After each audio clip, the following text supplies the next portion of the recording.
So the Buddha said that this practice of learning how to make the mind peaceful is just like sailing across an ocean in order to reach the far shore. And in the same way that if we were to sail across the entire ocean, we might think that the way there will be smooth and calm, and the water will always be very even and peaceful. But the reality of sailing across the ocean is that we certainly will have to meet with some very big storms along the way.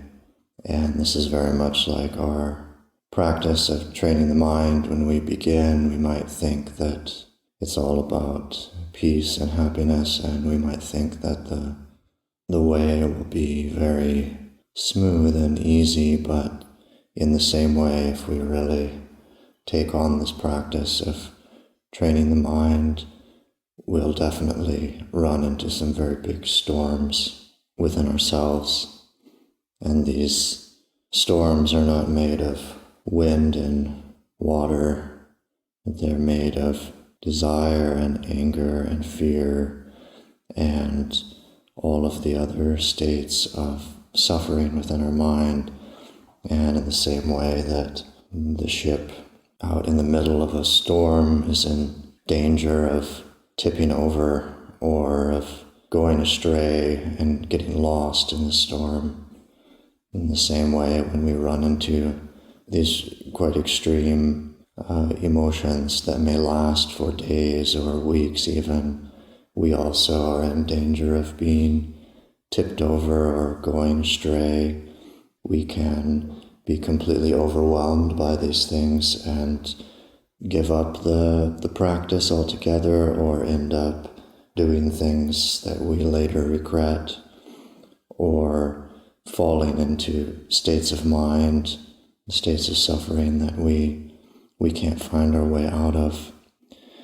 So in the same way that for the sailor who wants to reach his destination, then he must be willing to have an incredible amount of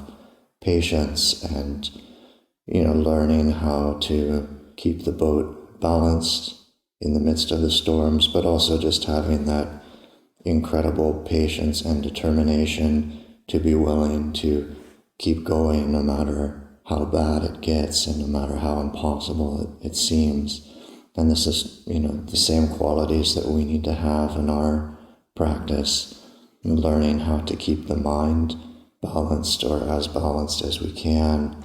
even when the internal emotions, the internal storms are quite severe and quite extreme, learning how to do our best and ultimately just how to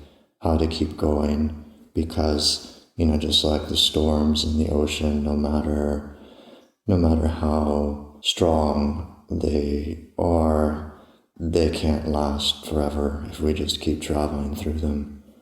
And it's the same way with our internal states of suffering. They may seem like they will always be present, they will always last forever, but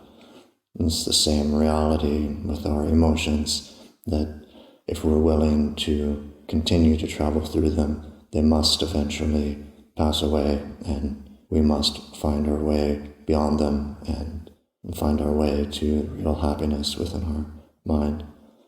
So I'll offer that for reflection this morning.